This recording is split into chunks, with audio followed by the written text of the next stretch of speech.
के बारे में पहले आपको कंफर्म कर दूं कि ये फैक्टोरियल जो है ये परम्यूटेशन कॉम्बिनेशन चैप्टर में बहुत ही इंपॉर्टेंट रोल प्ले करता है।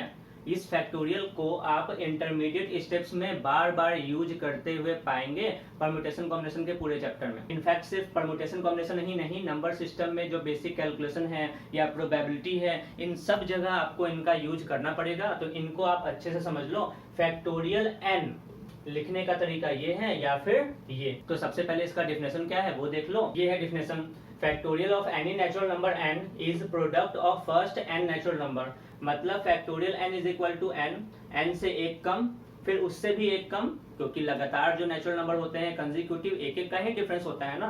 और ऐसा करते करते आपको कहां तक जाना है, 3 इंटू 2 इंटू 1। एग्जाम्पल के लिए एक छोटा सा एग्जाम्पल यहाँ पे मैंने लिखा है। फैक्टोरियल 4 का मतलब क्या होगा, factorial of any natural number n is product of first n natural number. तो पहला नेचुरल नंबर 1 से स्टार्ट होता है, उसके बाद फिर 2, उसके बाद फिर 3 और उसके बाद फिर 4। इसे आप ऐसे भी समझ सकते हो, पहले 4, उसके बाद 4 से एक कम, उससे भी एक कम और उससे भी एक कम। तो इस तरीके से आप आगे बढ़ सकते हो। अगर मैं आपसे पूछूं फैक्टोरियल 5 का क्या मतलब होगा, तो आप बोलोगे factorial 5 is equal to 5 into 4 into 3 into 2 into 1। ठीक है। और चूंकि यहां से यहां तक के नंबर को आप ऑलरेडी फैक्टोरियल 4 के नाम से जानते हो, तो इस नंबर को आप कह सकते हो 5 इंटू फैक्टोरियल 4। ठीक है। ठीक इसी तरीके से अगर फैक्टोरियल 6 का वैल्यू आप ये 6 इंटू फैक्टोरियल 5 ये लिखो, या फिर 6 फैक्टोरियल 5 लिखो, यहाँ मल्टीप्लीकेशन समझा जाता है। तो इस चीज का मतलब आपको समझ में आ रहा होगा। तो इसी तरीके से आप फैक्टोरियल n के बारे में क्या बोल सकते हो, फैक्टोरियल n का मतलब मैंने आपको बता दिया, n से लेकर 1 तक को नंबर को मल्टीप्लाई कर दो, सिर्फ नेचुरल नंबर को, कोई फ्रैक्शन नंबर बीच में नहीं होना चाहिए। तो n है तो n उससे एक कम क्या करोगे, n-1, उससे एक कम क्या करना चाहिए, n-2, और ऐसा करते हुए फैक्टोरियल 3 इंटू 2 इंटू 1। ठीक है। और यहां से मैं आपको ये कंफर्म कर दूं कि यहां से 1 तक के नंबर को फैक्टोरियल n-1 लिखा जा सकता था ना। ठीक उसी तरह जैसे 4 से 1 तक के नंबर को फैक्टोरियल 4 लिख सकते हैं, 3 से 1 तक के मल्टीप्लिकेशन को फैक्टोरियल 3 लिखा जा सकता है।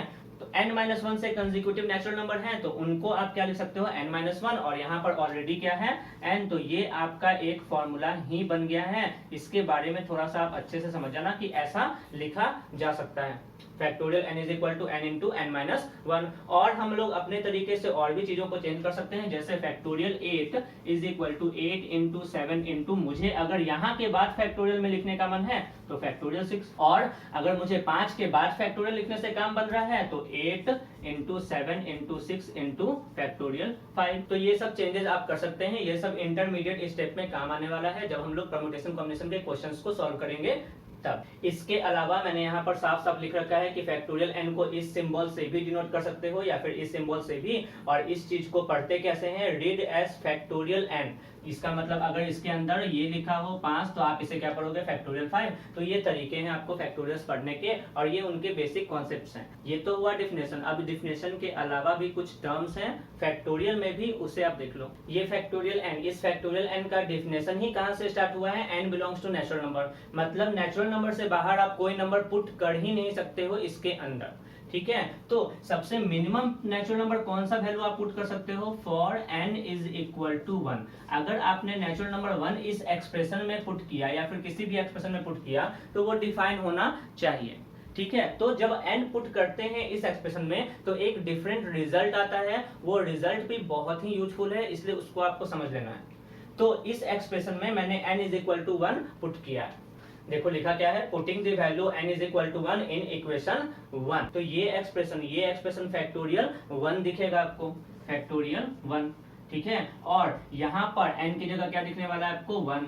और इनके बाद जो ऑपरेशन होता है वो ऑपरेशन का नाम क्या है, मल्टीप्लिकेशन। तो मैंने वो लिख कर दिखा दिया। और उसके अंदर में आपको कैसा दिखेगा, आपको इस तरीके का फोटो दिखेगा 1-1। तो जब आप इस पूरे टर्म को सॉल्व करोगे तो ये फैक्टोरियल 1 का वैल्यू तो आप जानते हो कि 1 होता है, और ये 1 जो है अगर इस 1 को आपने यहाँ डिनोमिनेटर में भेजा तो 1/1 इज इक्वल टू, ये वाला टर्म क्या बन गया है, फैक्टोरियल 1-1। अंदर में तो इन चीजों को सॉल्व किया जा सकता है। जब आपने अंदर में सॉल्व किया 1-1 तो वो कैसा दिखता है, ऐसा, फैक्टोरियल 0। तो आज के बाद से आपको याद रखना है कि फैक्टोरियल 0 का वैल्यू आता कितना है, 1 divided by 1 is equal to 1। तो फैक्टोरियल 0 का वैल्यू 1 ऐसे आता है। और ये चीजें आपको याद रखनी है, आपको कभी ये नहीं सोचना है कि फैक्टोरियल 0 का वैल्यू 0 होता होगा। ठीक है, ये एक्चुअली में एक सिंबल है, ये इस डिफिनेशन का एक पार्ट है। ये एक्चुअली में फैक्टोरियल जीरो को आप इस तरीके से डिफाइन नहीं कर सकते हो कि 0 इंटू 1 इंटू डैश, क्योंकि जीरो के आगे हम नहीं बढ़ सकते हैं। जब आपने इस सिंबल को यूज किया है और उस सिंबल का वैल्यू आपने यहाँ पर निकाला, ये भी ट्रू था, तो इस रिजल्ट का यूज करके इस सिंबल का वैल्यू निकाला जाता है। तो एक्चुअली में ये फैक्टोरियल जीरो जो है उसका वैल्यू कितना मान्य है, 1। ये वैल्यू इसका ट्रू वैल्यू है। और आज के बाद से आपको यही याद रखना है कि फैक्टोरियल जीरो का वैल्यू कितना होता है, 1। कैसे होता है, तो ऐसे होता है, ठीक है। अब जैसा कि मैंने बोला है कि फैक्टोरियल एन बहुत ही इंपॉर्टेंट है, ये टर्म बहुत ही इंपॉर्टेंट है परम्यूटेशन कॉम्बिनेशन के लिए। तो आपको कुछ फैक्टोरियल्स के वैल्यू याद ही रखने हैं। जैसे फैक्टोरियल 1 के बारे में आप बोलोगे तो ये तो 1 होता है, फैक्टोरियल 0 के बारे में मैंने अभी बता दिया कि वो भी 1 ही होता है, ठीक है। अब यहाँ से ऐसा कभी मत कर देना कि factorial 0 is equal to factorial 1 और सिंबल को काट के 0 बराबर 1, ये सब गलत चीजें हैं। क्यों? क्योंकि सिंबल को कभी काटा नहीं जाता। कंफर्म है? तो फैक्टोरियल 1 तो 1 हो गया, फैक्टोरियल 2 का वैल्यू आप देखोगे तो वो 2 आएगा। Factorial 3 is equal to 3 into 2 into 1 that is 6। Factorial 4 is equal to 24। Factorial 5 is equal to 120। 120 कैसे आया, 5 into 4 into 3 into 2। Factorial 6 is equal to, इसी 120 को 6 से मल्टीप्लाई कर दो। ध्यान से देखो मैंने क्या बोला, मैंने बोला कि इस 120 को अगर आपने याद कर रखा है तो इसी को आपने 6 से मल्टीप्लाई कर दिया, तो ये 120 तो एक्चुअली है ना 5 इंटू 4 इंटू 3 इंटू 2 1, तो ये तो आपने यहाँ पर किया ही है, तो इसका वैल्यू कितना आ जाएगा 720। फैक्टोरियल 7 आपने इस नंबर को जब 7 से मल्टीप्लाई कर दिया तो वो कितना आ जाएगा 50 40। और फैक्टोरियल 8 का वैल्यू कितना आ जाएगा, आपने जब इस नंबर को 8 से मल्टीप्लाई कर दिया तो 43 to 0। ठीक है, तो कम से कम कुछ वैल्यू हैं जो आपको याद रखने हैं, और ये वैल्यूज इसलिए याद रखने हैं क्योंकि ये वैल्यू कंटिन्यूअसली यूज होते हैं आपके प्रॉब्लम्स में। इसके बाद फैक्टोरियल पे मैं कुछ ऑपरेशन परफॉर्म कर रहा हूँ, वो आप देख लो। उसके बाद वापस से हम लोग आने वाले हैं परम्यूटेशन एंड कॉम्बिनेशन पे। दो बस सिंपल सा एग्जांपल लिया मैंने, फैक्टोरियल 7 अपॉन फैक्टोरियल 5। क्या इस एक्सप्रेशन को आप ऐसा लिख सकते हो, is equal to 7 into 6 into factorial 5, क्योंकि 5 के बाद कंटिन्यूअस प्रोडक्ट है और नीचे में फैक्टोरियल 5 ऑलरेडी है। इसे और इसे आपने कट कर दिया तो 7 इंटू 6 42 आपका आंसर आ गया। इस एक्सप्रेशन का वैल्यू कितना आने वाला है 42। ठीक उसी तरह अगर आपने इसको सॉल्व किया तो क्या इसको सॉल्व करने के क्रम में आप देख पाओगे कि जो फैक्टोरियल 8 है इसे 8 इंटू फैक्टोरियल 7, ठीक उसी तरह इस जो फैक्टोरियल 11 है इसे आप क्या लिख सकते हो 11 इंटू फैक्टोरियल 10, और नीचे में फैक्टोरियल 7 इंटू फैक्टोरियल 10 कटने के लिए बैठा है, इसे आपने काट दिया तो आंसर आ गया 88। This is your answer. तो ये बस प्रैक्टिस के लिए था, बाकी तो हम लोग क्वेश्चन बनाते समय करेंगे ही इनकी प्रैक्टिस, ठीक है। तो अब हम लोग आ चुके हैं परम्यूटेशन कॉम्बिनेशन के बेसिक डिफिनेशन पर, और अब यहाँ से शुरू होने वाला है इन दोनों से रिलेटेड क्वेश्चन का sequence. Definition of permutation, each of the different arrangements that can be made out of given number of things by taking some or all at a time is called permutation। कहने का मतलब 10 things, 10 चीजों में से आप कुछ चीजों को लेकर अरेंज करो तो कितने तरीके होंगे। एक्चुअली में वही है परम्यूटेशन का बेसिक मतलब, और उसका प्रैक्टिकल मीनिंग ये है number of all permutations of n things taken R at a time. n चीजों में से एक दफा अगर आपने 8 चीजों को उठाया और उसको अरेंज करने लगे तो ये होगा परम्यूटेशन का बेसिक फॉर्मूला। और ये जो बात बोला गया है, जो इस सेंटेंस में लिखा गया है यहाँ से लेकर यहाँ तक, इस सेंटेंस को हम इस सिंबल के थ्रू डिनोट करते हैं। देख लो क्या लिखा है, number of all permutations of n things taken R at a time is called NPR। इस चीज का मतलब इतना बड़ा वर्ड है तो ये पूरे वर्ड को लिखने से बेटर है कि हम लोग सिंबल में ये लिखेंगे। और इस सिंबल का मीनिंग क्या है, फैक्टोरियल n अपॉन में फैक्टोरियल n माइनस r। तो ये मैं पहले आपको प्रैक्टिकल एग्जांपल से कंफर्म कर दूं। Number of all permutations of की जगह जो n था उस n को काट कर मैंने यहाँ पर लिखा है, यहाँ जो n थिंग्स था उस n थिंग्स को मैंने रब करके लिखा है 3 डिजिट्स और उसका नाम लिखा है 6 7 8। मतलब कि आपके सामने 3 डिजिट है 6 7 8, और इसमें से एक बार में 2 डिजिट को उठाकर 2 एट अ टाइम लिखा है ना, मतलब कि 2 डिजिट को उठाकर आप कितने तरीके से अरेंज कर सकते हो, उस अरेंजमेंट का ही नाम है परम्यूटेशन। और वही आपको पता करना है, the number of all permutations means all arrangement of 3 digits, वो डिजिट का नाम क्या है 6 7 8 टेकन 2 एट अ टाइम। इसमें से कोई 2 डिजिट लेकर आप कितने तरह से परम्यूट कर सकते हो ये आपको निकालना है। तो वो निकालने के लिए आप कौन सा सिंबल पुट करोगे, NPR। तो NPR की जगह आप क्या लिखोगे यहाँ पर, ये देख लो 3P2। कंफर्म है। और NPR को क्या समझाया गया है, ये समझाया गया है फैक्टोरियल n अपॉन में फैक्टोरियल n माइनस r। तो 3p2 की जगह आप क्या लिखेंगे, फैक्टोरियल 3 अपॉन में फैक्टोरियल 3 माइनस 2। ये सिर्फ डिफिनेशन है, काउंटिंग है, कैसे आता है वो भी आपको कंफर्म हो जाएगा जब हम लोग बॉक्स मेथड पढ़ेंगे। बट अभी तो आप ये समझ लो कि हाँ ऐसे पुट करते हैं, और जैसे ही आपने ये सॉल्व किया तो ये आंसर आपको कितना दिख रहा होगा, फैक्टोरियल 3 अपॉन में 3 माइनस 2 इज फैक्टोरियल 1, और इसका आंसर कितना आने वाला है 6। फैक्टोरियल 3 का मतलब 3 इंटू 2 इंटू 1 मतलब 6, तो इसका आंसर 6 आने वाला है। ठीक है, और अगर आपको प्रैक्टिकली देखना है तो 6 6, 7, 8 इस 3 डिजिट में से कोई भी 2 डिजिट चूज करते हैं। 6 और 7 को चूज किया तो 6, 7 एक नंबर बना और 7, 6 दूसरा नंबर बना। ठीक उसी तरह अगर आपने 6 और 8 को सेलेक्ट किया तो 6, 8 एक नंबर बना और 8, 6 अलग नंबर बना। ठीक उसी तरह अगर आपने 7 और 8 को सेलेक्ट किया तो 7, 8 एक नंबर बना है और 8, 7 अलग नंबर बना है। तो कुल मिलाकर कितने नंबर बने हैं, 1, 2, 3, 4, 5, 6। ये वही 6 है जो यहाँ पर आया था। तो ये वही 6 रिजल्ट है जिस 6 रिजल्ट के बारे में यहाँ पर बात की जा रही है। The number of all permutations there are 6 permutation, या फिर number of all arrangements there are total 6 arrangement which fulfil this criteria. तो ये जो NPR लिखा है ये कुछ नहीं है, ये एक्चुअली में एक सिंबल है। n चीजों में से एक दफा r चीजों को हाथ में लेकर अरेंज करने के तरीके को NPR सिंबल से यूज किया गया है, और इसका मतलब क्या निकलता है, फैक्टोरियल n अपॉन में फैक्टोरियल n माइनस r। मैंने फिर से एक छोटा सा कॉन्सेप्ट लिया है, यहाँ पर देखो क्या लिखा है, number of all permutations of 5 digit. Digit का नाम है 6, 7, 8, 9, मैंने एग्जांपल के लिए लिया है। टेकन 3 एट अ टाइम, मतलब इस 5 डिजिट में से 3 डिजिट लेकर कितने तरीके से परम्यूट किया जा सकता है उसे, उसका पर नंबर ऑफ परम्यूटेशन मतलब नंबर ऑफ अरेंजमेंट कितना होगा ये आपको निकालना है। तो आप सोचकर देखो कि 5 डिजिट हैं और 3 डिजिट चूज करना है।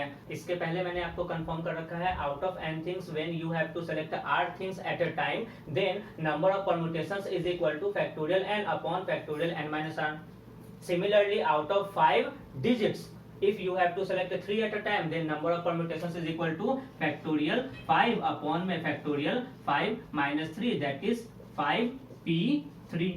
यहाँ n था तो फैक्टोरियल n, यहाँ 5 है तो फैक्टोरियल 5, और इसे आप सॉल्व करना जानते हैं। फैक्टोरियल 5 का वैल्यू कितना होता है 120, और factorial 5 minus 3 that is factorial 2, उसका आंसर ही होता है 2, तो इसका आंसर आ गया ओवरऑल 60। बट इस क्वेश्चन में एक और कॉन्सेप्ट है, वो कॉन्सेप्ट है बॉक्स मेथड। अब ये बॉक्स मेथड में एक्चुअली में क्या है, आपके सामने ऑप्शंस कितने थे, 5 डिजिट थे, लेकिन आपको सेलेक्ट कितना करना था 3, यानी आपके विजन में सिर्फ 3 डिजिट वाला नंबर दिख रहा होगा। तो वो 3 डिजिट के लिए मैंने यहाँ पर 3 बॉक्स क्रिएट किया है। अगर आपको 10 में से 8 डिजिट का नंबर बनाना होता तो आपके विजन में 8 बॉक्स दिख रहा होता।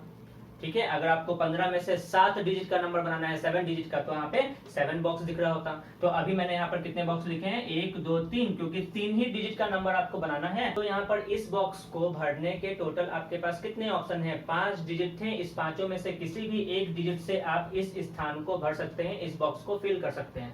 तो इस बॉक्स को भरने के आपके पास तरीके हैं 1, 2, 3, 4, 5। पांचों में से किसी भी एक मेथड से आपने पुट किया तो टोटल 5 तरीके से आप इस जॉब को परफॉर्म कर सकते हैं। इस बॉक्स को भरना एक जॉब है और उस जॉब को परफॉर्म करने के 5 तरीके हैं अलग अलग।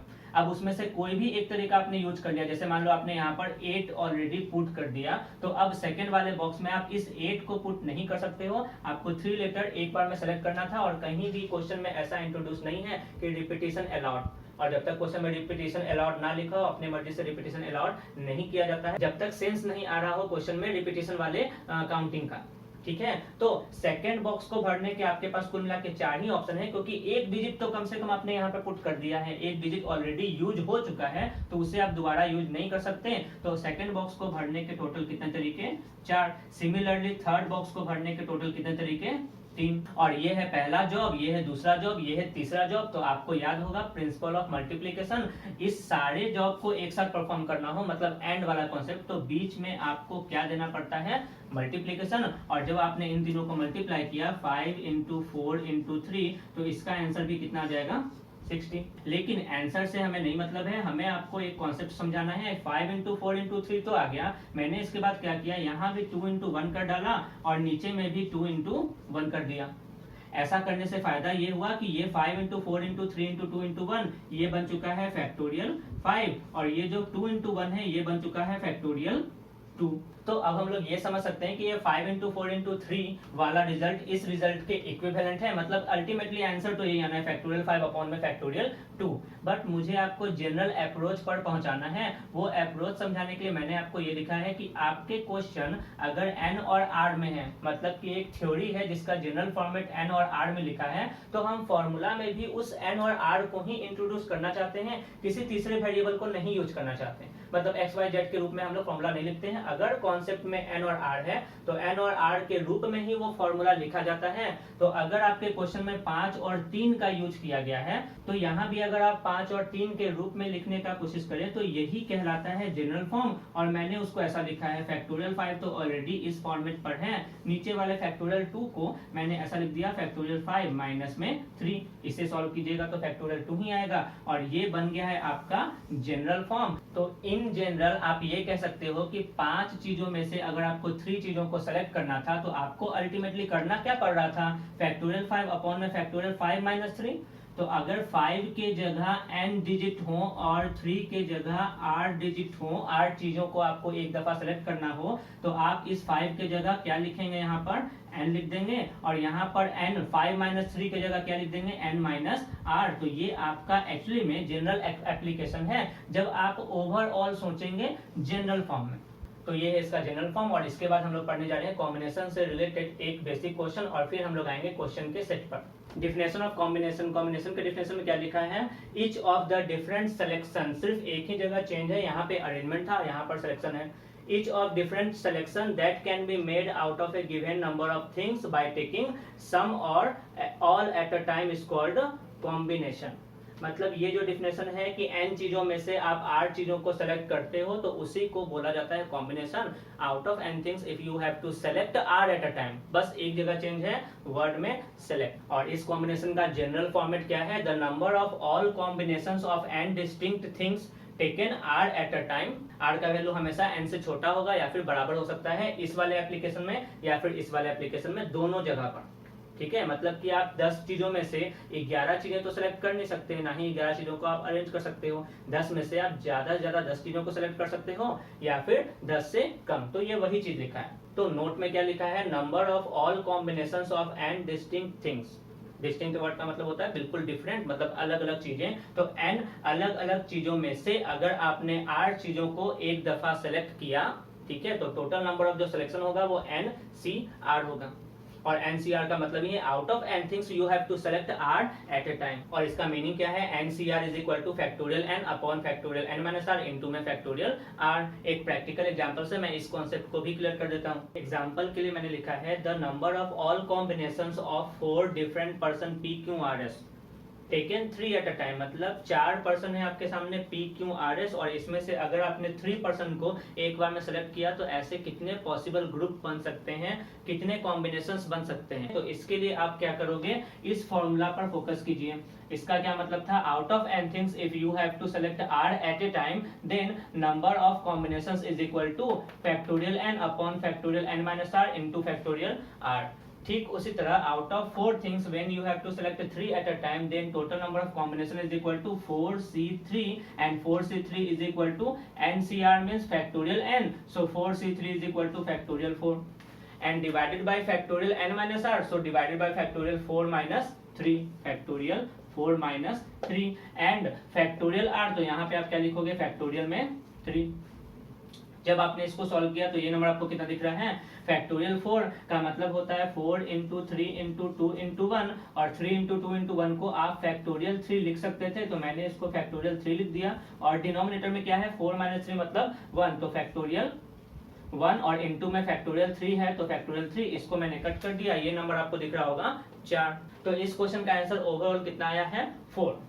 और ये 4 आप ऐसे भी समझ सकते थे कि अगर PQRS में से आपको 3 लोगों को सिलेक्ट करना था, 4 लोगों में से 3 लोगों को सिलेक्ट करना है, तो आप ऐसे सिलेक्शन कर सकते थे। सबसे पहले अगर आपने P के साथ सिलेक्शन बनाने का कोशिश किया तो PQR एक ग्रुप बन पा रहा है, PQR ठीक है। उसके बाद पी क्यू आर अगर एक ग्रुप बन चुका है तो इस ग्रुप के बाद आप ये सारे नंबर्स नहीं बना सकते हैं। पी क्यू आर बन चुका है तो पी आर क्यू ये भी यही ग्रुप है, क्योंकि इस ग्रुप में भी पी आर और क्यू यही 3 लोग हैं, तो इस वाले ग्रुप में भी यही 3 लोग हैं, इस ग्रुप में भी वही 3 लोग हैं, तो ये दोनों अलग अलग सिलेक्शन नहीं है, वो दोनों सेम सिलेक्शन है। तो जब ये वाला ग्रुप काउंट हो गया तो इसे वापस काउंट करने की जरूरत नहीं है। ठीक उसी तरह पी क्यू आर है तो आर पी क्यू ऐसे ऐसे जो डिफरेंट 6 ग्रुप्स आने वाले हैं इसे काउंट करने की जरूरत नहीं है। ठीक वैसे ही पी क्यू और एस का आप ग्रुप बना सकते हो, तो वो मैंने लिख दिया पी क्यू एस, और लास्ट में पी आर एस का एक ग्रुप बना सकते हैं आप, इस पर क्यू को मैंने नहीं इंक्लूड किया है तो पी आर एस, और लास्ट में क्यू आर और एस का एक टीम बन सकता है तो क्यू आर एस। तो यही वो 4 तरीके हैं जो 4 यहाँ पर आंसर आया है कि आपसे पूछा गया था number of all combination, so total number of combination is equal to. अब इसी क्वेश्चन में एक और कॉन्सेप्ट है, उस कॉन्सेप्ट पर ध्यान दीजिए कि यहाँ पर क्या लिखा है, 4 लोग थे और 4 में से आपको 3 लोगों का सिलेक्शन करना था। तो इन 4 में से 3 लोगों का सिलेक्शन आप इतने तरीके से कर पाए, ये तरीकों को मैंने यहाँ पर काउंट कर दिया है। ये पहला तरीका है, ये दूसरा, ये तीसरा और ये चौथा, कुल मिला के 4 तरीके हैं आपके सामने। ठीक है, और इसमें से मैं इस तरीके ये जो नंबर ऑफ ग्रुप है इस ग्रुप पर मैं फोकस कर रहा हूँ। इस ग्रुप को अगर अरेंज करने की बात आती, मतलब कि इसी क्वेश्चन में अगर कॉम्बिनेशन ना पूछकर परम्यूटेशन पूछा जाता तो आप कैसे बना सकते थे, ऐसे तो बना ही सकते थे, लेकिन एक तरीका बस देख लो कि कॉम्बिनेशन का यूज करके आप कैसे बना सकते थे। कि 4 में से अगर आपने 3 को सेलेक्ट किया तो इसको लैंग्वेज में क्या लिखते हैं 4C3, और इसको जब आपने सॉल्व किया तो ये नंबर कितना आ चुका है 4। ठीक है, लेकिन अब यहाँ पर मैं इसमें से एक अरेंजमेंट को पकड़ रहा हूँ, उस अरेंजमेंट का नाम है पी क्यू आर, और फिर मैं आपको ये दिखा रहा हूँ कि ये पी क्यू आर फर्दर कितने तरीके से और अरेंज हो सकता है। ये तो अभी आपने सेलेक्ट किया है, तो सिलेक्शन कितने तरीके से हो सकता था वो मैंने यहाँ पर लिख दिया है। टोटल 4 तरीके से आप सिलेक्शन कर सकते हैं। तो जो एक सिलेक्शन मैंने लिया है पी क्यू आर, इसको फर्दर आप कितने तरीके से परम्यूट कर सकते हैं, तो एक परम्यूटेशन तो ये खुद होगा पी क्यू आर। दूसरा परम्यूटेशन क्या हो सकता है पी आर क्यू। इसके बाद पी शुरू में नहीं क्यू शुरू में होता तो ऐसा हो सकता था पी आर, और क्यू अगर शुरू में होता तो आर पी। ठीक उसी तरह अगर आर शुरू में होता तो आर पी क्यू और आर क्यू टी। तो ये जो एक सिलेक्शन है वो टोटल कितने अरेंजमेंट में डिस्ट्रीब्यूट हो चुका है वो आपको दिख रहा है। ये एक अरेंजमेंट फर्दर 6 अलग अलग अरेंजमेंट में डिस्ट्रीब्यूट हो चुका है। तो ये जो सेकंड सिलेक्शन है पी क्यू एस वाला सिलेक्शन, ये भी 6 डिफरेंट अरेंजमेंट में डिस्ट्रीब्यूट हो सकता है। ठीक इसी तरीके से ये वाला जो सिलेक्शन है थर्ड नंबर, ये भी 6 डिफरेंट अरेंजमेंट में डिस्ट्रीब्यूट हो सकता है। और सिमिलरली लास्ट वाला जो सिलेक्शन है ये भी 6 अलग अरेंजमेंट में डिस्ट्रीब्यूट हो सकता है। तो ये 4 के चारों अरेंजमेंट फर्दर 6 टाइम्स फिर से अरेंज किए जा सकते हैं। तो अगर यहाँ से परम्यूटेशन निकालना होगा आपको इसी क्वेश्चन का, तो आप कैसे निकाल सकते हो।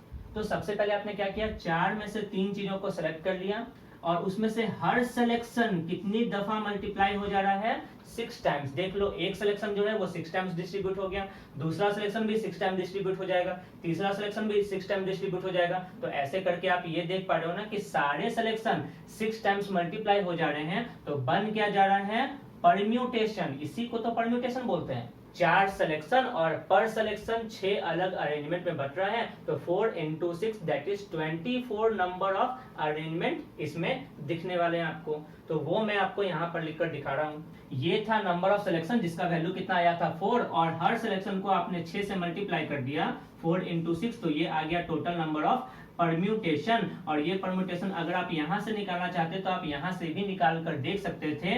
Out of 4 things when you have to arrange 3 things at a time, then number of permutation is equal to factorial 4 upon में factorial 4 minus 3, और factorial 4 का वैल्यू कितना होता है 24 और 4 माइनस 3 1, तो ये तो 1 ही हो गया फैक्टोरियल 1 का वैल्यू। तो ये जो 24 है यही 24 यहाँ पर आया है। और इतनी बातों से आप इस कंक्लूजन पर पहुंच पा रहे होंगे कि ये जो 4c3 इंटू 6 है ये एक्चुअली में 4p3 के इक्विवेलेंट है। और ये एक्सप्रेशन लिखने के पीछे मकसद ये है कि अगर आपने इसको थोड़ा सा अरेंज किया तो ये 4c3 और इस 6 को आप लिख सकते हो factorial 3 is equal to 4p3।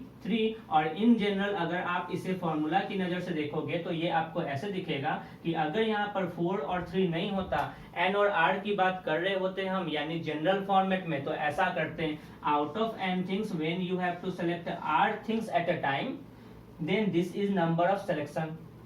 n चीजों में से अगर आपने r चीजों को सेलेक्ट किया है तो ये क्या है, नंबर ऑफ सिलेक्शन है। और इसमें से जो भी r चीज आपने सेलेक्ट किया है अगर आप उतने फैक्टोरियल r से मल्टीप्लाई कर दें तो ये बन जाएगा नंबर ऑफ परम्यूटेशन। जैसे देख लो 4c3 तो आपने यहाँ फैक्टोरियल 3 से मल्टीप्लाई कर दिया तो ये किस में कन्वर्ट हो चुका है, परम्यूटेशन में। ठीक उसी तरह NCR अगर आपने इसको फैक्टोरियल r से मल्टीप्लाई कर दिया तो ये एक्चुअली में किस में कन्वर्ट हो चुका है, इन्हीं के परम्यूटेशन में, मतलब कि NPR। और यही आपका जनरल फॉर्म है।